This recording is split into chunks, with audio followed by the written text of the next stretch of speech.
Este viernes 8 de marzo, más de 4.400 socios de la cooperativa vallisoletana ACOR están llamados a las urnas para elegir a su presidente. 2 candidatos con los que vamos a hablar en los próximos minutos, uno a uno. El primero es el aspirante a la reelección. Don Carlos Rico, ¿qué tal? Bienvenido, muy buenas noches. Buenas noches. ¿Qué tal la campaña? Ustedes no estaban acostumbrados a estas cosas, ¿no? No, para nosotros no es habitual.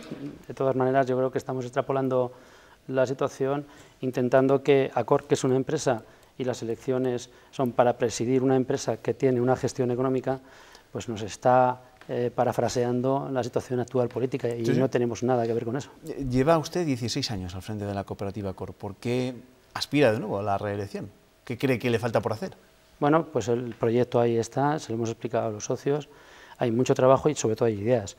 Hay compromiso, hay experiencia, hemos pasado en estos 16 años crisis importantes, con lo cual también nos da un bagaje en la seguridad de la gestión, conocemos bien la empresa y sobre todo a los profesionales que la forman, conocemos el sector y defendemos la remolacha y sobre todo creemos que hay que dar pues, un pasito más en cuanto a la gestión de nuestra cooperativa para que se parezca mucho más a la gestión de las grandes cooperativas europeas que nos tienen que servir de referente porque son los que van marcando el futuro y porque tenemos un proyecto innovador que si pasa todos los filtros de análisis de gestión de nuestros técnicos, primero la línea roja, no se puede pagar la remolacha menos de 42 euros por tonelada, con ese pago y con esa diversificación creo que podemos dar un músculo todavía mayor a lo que es ACOR.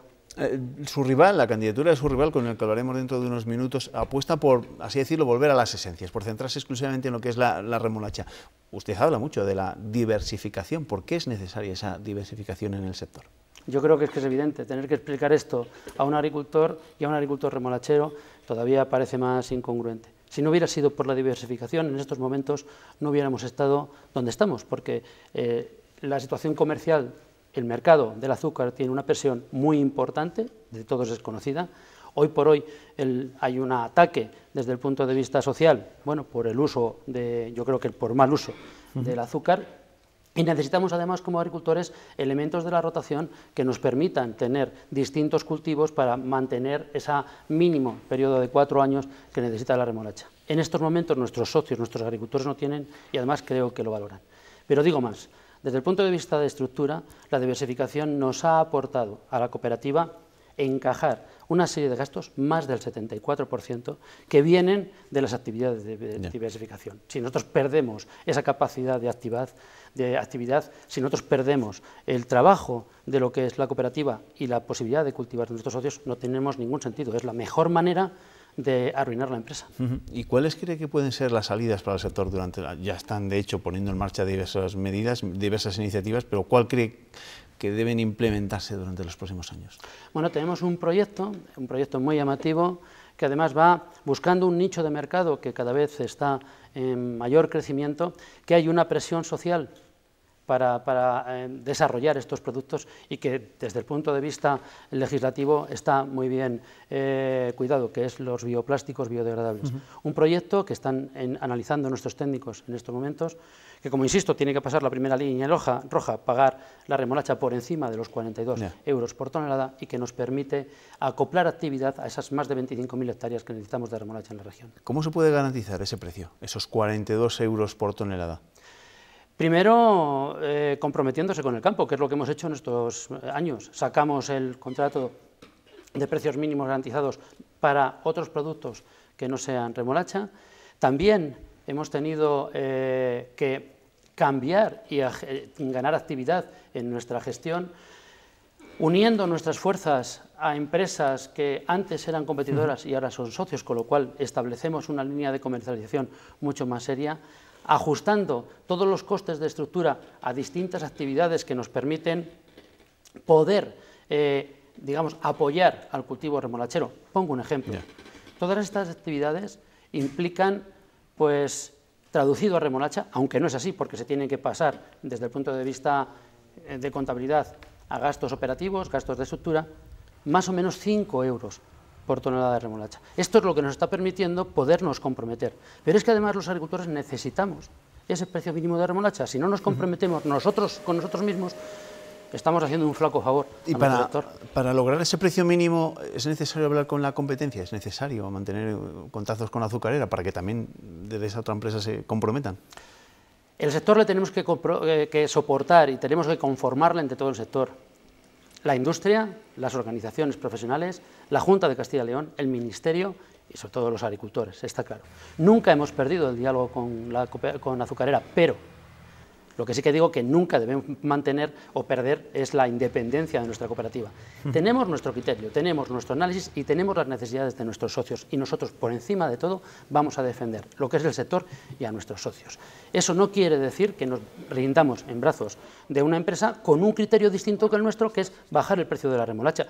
Con ese criterio nosotros ya hemos tenido un ejercicio en positivo y, sin embargo, estamos tomando riesgos para que el agricultor no tenga esa posibilidad y que los 42 euros por tonelada sean el mínimo, porque somos agricultores, porque sabemos nuestros gastos y porque sabemos que si no el cultivo de la remolacha se va a perder en detrimento de otros cultivos de la rotación, porque el efecto dominó de la remolacha a la patata, de la patata a los hortícolas, va a ser la debacle de la agricultura más tendificada, la de regadío. Desde la otra candidatura le acusan de falta de transparencia en la gestión. ¿Cómo se puede decir eso? Empiezan a hablar de su sueldo. Vamos a ver. El sueldo de los directores, evidentemente, desde el punto de vista individual, no se puede ni se debe dar. Se ha dado cuando se ha preguntado en las asambleas en conjunto. ¿Por qué? Porque se pone en riesgo el capital humano de la sociedad. Aquí es muy fácil hacer demagogia con eso y estamos muy acostumbrados. Insisto, lo del populismo de la política que se intenta llevar a nuestra empresa. Queremos tener los mejores profesionales, necesitamos tener los mejores profesionales y eso quiere decir que tengan un sueldo pues equivalente al que tiene el resto del sector y sobre todo en el sector agroalimentario, que es muy específico. Pero voy a poner un ejemplo. Y esto lo saben porque se ha explicado además en las juntas preparatorias y en la Asamblea General. Acor realizó un estudio a través de una empresa, una multinacional experta en el sector, no digo el nombre porque no tiene sentido, donde se analizaban y se comparaban los sueldos de nuestros directores con el del resto de las empresas agroalimentarias de una facturación similar a la nuestra. Bueno, pues nuestros directores estaban en el 25% de directores que menos cobraban. Parece lógico que nosotros, en nuestra obligación de mantener ese capital humano, intentemos, como valor razonable, que esté en el 50%. Y eso se justifica. La capacidad de un técnico se mide por su capacidad de respuesta, por su capacidad de gestión. Y eso tiene que ir acorde, insisto, al salario que gana. Es muy curioso, nosotros como agricultores estamos defendiendo los 42 euros por tonelada como precio mínimo de nuestra remolacha. Esta gente lo que está haciendo es lo mismo que está haciendo Azucarera. Es decir, no, tu precio en remolacha va a ser menor. Tú, como técnico, tienes que tener menos sueldo. ¿Cómo vamos a sujetar ese capital humano? Insisto, es demagogia y además demagogia barata que está poniendo en un brete a nuestra gente. Ya me decía usted al principio de la entrevista que no están acostumbrados precisamente a hacer campañas para ese tipo de procesos dentro de la cooperativa. ¿Por qué cree que ha surgido otra candidatura? ¿A qué lo achaca? Pues no lo sé. Yo creo que el principal argumento que están dando es que llevo 16 años en el cargo. Es curioso. En empresa, en actividad empresarial, la experiencia, como dice el refrán, vale un grado. Y esa experiencia, además, nosotros la hemos demostrado pasando crisis importantes que desde el año 2004 para acá han venido marcando, además, el ritmo del sector azucarero, no solo en España, en Europa y también en el mundo. La primera reforma de la OCM se anunció en el 2004, la primera crisis de precios, 2006 el primer reglamento, 2009 ya la aplicación completa, ahora en el 2017-2018 el cambio a una estructura abierta, que no tenemos ninguna protección, y ahora la crisis de precios. Durante estos años, pese a cómo está el sector, hemos invertido más de 175 millones en Olmedo, más de 41 millones y medio en nuestra fábrica azucarera. Eso ha permitido que hoy por hoy estemos en ratios de producción, ratios de coste productivo equivalentes a los europeos en lo que es la estructura fabril. Si no hubiéramos hecho eso, no se hubiera conseguido. ¿Qué quiero decir con esto? Perdón. Hay experiencia, hay gestión, hay historia y además hay superación de crisis muy difíciles. El argumento de que porque llevo 16 años me tengo que ir es un argumento en sí falaz, insisto, es otra vez el populismo. Lo que hay que analizar en todas las empresas y sobre todo en una empresa cooperativa es la capacidad de gestión. Si la gestión ha sido buena o mala, si el futuro o lo que vendemos de futuro es posible o no es posible. Y nosotros estamos apostando por el futuro. Y con su experiencia y pensando en ese futuro, ¿es optimista respecto al futuro del sector? El sector está sufriendo el ajuste de la pérdida de control y salir a un mercado totalmente abierto. Está sufriendo además voy a llamarlo así, impertinencias del mercado internacional con ayudas y subvenciones que, por ejemplo, India, hoy por hoy, está puesta en un panel de información porque Brasil y Tailandia la han denunciado por las ayudas que está haciendo el sector. Nos tenemos que acostumbrar a esta situación, pero lo que sí que digo es que nosotros en Castilla y León necesitamos la remolacha y el azúcar y que tenemos que pelear con ella con opciones de futuro, nunca mirando al pasado.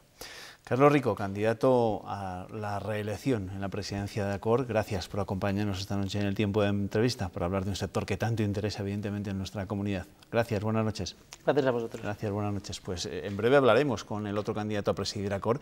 La última palabra la tienen esos más de 4.400 socios que el viernes, en una asamblea extraordinaria que se celebrará en las instalaciones de la cooperativa en Olmedo, la primera convocatoria será a las 8:30 y la segunda a las 9, momento en que quedará constituida la mesa electoral hasta las 2:30, que es para que todos los socios puedan llevar a cabo su derecho a voto.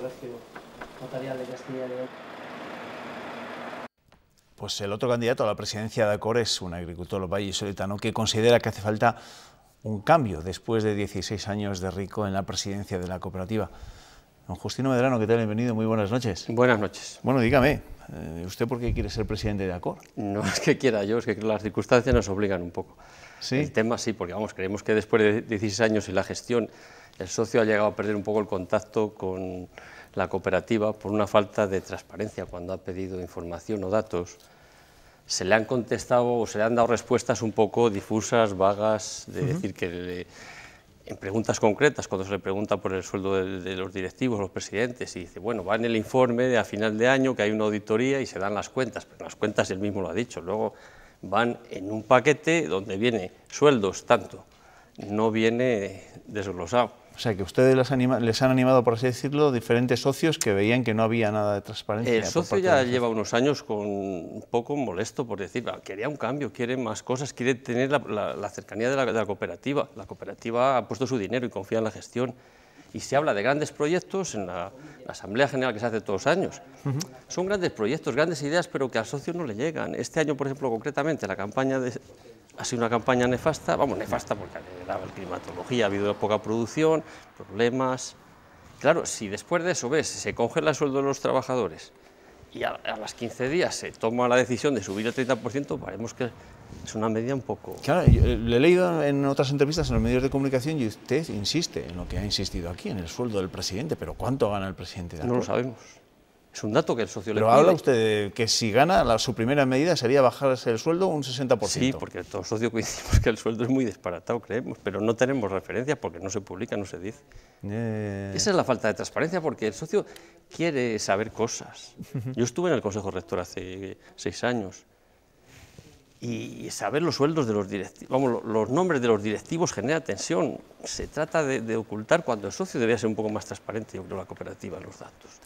Si Justino Medrano es presidente de Accor, además de bajarse un 60% el sueldo, ¿qué cree que debe poner en marcha en la cooperativa? ¿Qué cree que no se está haciendo y que habría que hacer? La cooperativa creo que tiene que volver otra vez a la posición donde partió. La cooperativa, el socio la hizo con ilusión, empezó con su cultivo, con la remolacha, y el planteamiento nuestro ante una situación, hoy día, el problema que atraviesa la remolacha, que hay una situación realmente mala por el precio del azúcar, que está muy bajo, volver otra vez a la posición esa, porque el socio, ¿qué es lo que quiere? Defender sus cultivos. Estamos en Castilla y León, vamos a hablar de remolacha, vamos a defender las 25 o 30.000 hectáreas que hay en la región, porque eso genera riqueza aquí, y dejemos los negocios de Rumanía. Entonces, el primer planteamiento es decir, vamos a hacer una auditoría para auditar, saber cuál es la situación real, no las macrocifras que nos dan, cómo influye cada negocio en la matriz que es Accor, y a raíz de ahí tomar medidas. Pero ¿no creo que hay que diversificar, por así decirlo, el sector, teniendo en cuenta, no sé si la crisis de la remolacha, pero sí, por ejemplo, la crisis del azúcar? Sí, vamos a ser realistas, que vamos a ser realistas. Se consume menos azúcar. Es que vamos a ver, hay dos idiomas que es lo que no entiende el socio. Ya. El idioma oficial de la candidatura oficial, que hablan de grandes negocios, grandes empresas, y el agricultor que ve los datos más de cerca. Y el socio lo que quiere es planteamientos reales y concretos. ¿Por qué vamos a ir a gestionar un negocio en Rumanía? Vamos a hacer una auditoría. Si nos está dando pérdidas, ¿para qué queremos tener un cultivo en Rumanía? Si encima nos da esas pérdidas. Porque el señor presidente dice, gracias a los negocios o a la diversificación, el azúcar se cobra 42 euros. Y nosotros creemos que gracias a esa diversificación, el azúcar, la remolacha este año no ha tenido retorno porque se nos ha ido el dinero por otros lados. Son dos idiomas completamente distintos. ¿Y cómo crees que se solucionarían los principales problemas que tiene el sector? Hemos hablado mucho últimamente, sobre todo, del problema del precio de la remolacha. ¿Esto puede ser un drama? El interés. Vamos a ver, el precio de la remolacha ha sido una cosa coyuntural, se ha perdido dinero un año, pero vamos, yo creo que ahora ya se ha recuperado el precio y creemos que la remolacha, el azúcar va a tener futuro y la remolacha. Lo que pasa es que hay que plantear las cosas de otra manera. Acor va a pasar a producir de 10.000 hectáreas a 14 o 15.000 el año que viene. Va a hacer una campaña, va a ganar menos, para ser más eficiente en la molturación. Pero de las 15.000 a las 25.000 que hay en Castilla y León, hay otras 10.000. Si esas 10.000 no se siembran por el tema de que Azucarera toma una medida que ha bajado los 6 euros, que estamos en contra de ello, pero si Azucarera tiene que hacer alguna fábrica, el cultivo corre riesgo. Seamos realistas, yo creo que el agricultor lo que quiere es tener riqueza y crear riqueza en su región, que es aquí Castilla y León. Vamos a estabilizar ese cultivo con una buena auditoría y tomar las medidas oportunas. No nos negamos a la diversificación. Ustedes están haciendo campaña, como los partidos políticos. ¿Qué le dicen los socios de Acor con los que se está reuniendo últimamente? La visión que se ha tenido hasta ahora es que se había desconectado de la realidad. El señor presidente y su junta rectora no tienen un acercamiento al socio, han perdido el contacto. No salen a la calle, el ir por los pueblos y estar hablando con la gente, nosotros vamos, lo pagamos, estamos con la gente y estamos encantados. Porque el tú a tú, porque ¿qué es lo que queremos? Recibir información del socio y a la vez transmitirla, y cuando se toma una medida se le explica al socio. Ese contacto, porque es el socio el que ha puesto el capital y es el que tiene que mantener la cooperativa. ¿Usted desde hace cuánto tiempo que es socio de Acor? Yo ni me acuerdo, desde muy joven, tenía acciones mi padre y luego en el momento que empecé a trabajar en la agricultura, me puso ya 5 o 10 acciones, no sé. Y claro, la cooperativa que vio al principio con la que ve ahora no tiene nada que ver. Vamos a ver, le comenté, cuando yo entré en el Consejo Rector hace 6 años, lo primero que dijimos, cuando antaño el antiguo presidente, el anterior, a Carlos, el relevo costó mucho hacerle. Cuando entró Carlos fue una apuesta a una persona joven que entraba con un cierto aire de cambio. Al final los años le van dando esa pérdida de contacto. Se ha subido mucho, creemos, y está muy lejos de los terrenales, porque va con sus directivos, el socio está siempre apartado. En las asambleas tiene la mesa, no se mezcla con los socios. El presidente, da mala imagen. Sí. El presidente lo van a decidir 4.400 socios, si no me equivoco, ¿no? Entonces, 4.400. No sé si usted o su candidatura ha echado cuentas. Sí, bueno, haces cábalas al final, ganemos ¿Y le salen o no le salen las o no cuentas ganemos, para creemos ganar? que sí, porque vamos, el socio está muy ilusionado ahora, cree que ha llegado el momento de dar un cambio, aire nuevo, y hay mucha ilusión. Yo no voy a decir que sea fácil ganar, porque no es fácil, pero tenemos mucha confianza. ¿Por qué? Porque cuando sales a la calle hablas de los problemas que tenemos, el tú a tú y el diálogo con la gente, te da una cierta y te da ánimos e ilusión de que esto se puede cambiar. Creo que tarde o temprano todas las cosas tienen un final. Esperemos que sea el día 8. Desde la otra candidatura lo que dicen es que ustedes lo que parece que pretenden es volver al pasado. Pero es que vamos, no puedo ir a atacar diciendo que volvemos al pasado. No. Vamos a ver, hay que mirar hacia atrás, analizar para ver la situación real y cuando tenga los datos toma las decisiones. Ni queremos cargarnos nada. Lo que sí tenemos claro es que los negocios que son dudosos, y hablo de Rumanía, hablo del tema de bioplásticos ahora mismo que se plantea, vamos a pasar de 10.000 a 14.000 hectáreas de contratación. Para esas 4.000 hectáreas hace falta más financiación. Si hace falta más financiación, ¿por qué metemos un tema de bioplásticos o de otras historias? Creemos que hay que centralizarla ahí. Y luego, cuando esté asegurado, y en años que haya beneficios, podemos plantearnos otras cosas, pero no cuando haya pérdidas. ¿Echaban de menos este tipo de debates en Acor? Porque creo que hasta ahora no había habido una candidatura. El socio cuando pregunta molesta, y si intentas preguntar más parece que hace daño, cuando debía ser una cosa normal, preguntar y aclarar las cosas. Se tratan de tapar, porque se toman medidas, la subida de los sueldos se ha tratado de ocultar al socio y a los trabajadores. Si a los trabajadores ha llegado a un acuerdo de no subir los salarios, y sube a los directivos y no se les ha generado un conflicto dentro también. Son medidas un poco Bueno, pues este viernes 8 de marzo saldremos de dudas, veremos qué votan esos 4.400, más de 4.400 socios de ACOR llamados a las urnas. Gracias, Justino Medrano. Muchas gracias candidato a la presidencia por darme de la ACOR. oportunidad de estar aquí. Gracias y buenas noches. Gracias. Bueno, pues después de estas entrevistas a los candidatos a presidir la cooperativa ACOR les tenemos que decir adiós. Recuerden que ahora llega la información meteorológica y que desde las 7:30 de la mañana Antonio José Renedo Pantoja nos contará cómo se despierta esta jornada Castilla y León. Gracias, que descansen.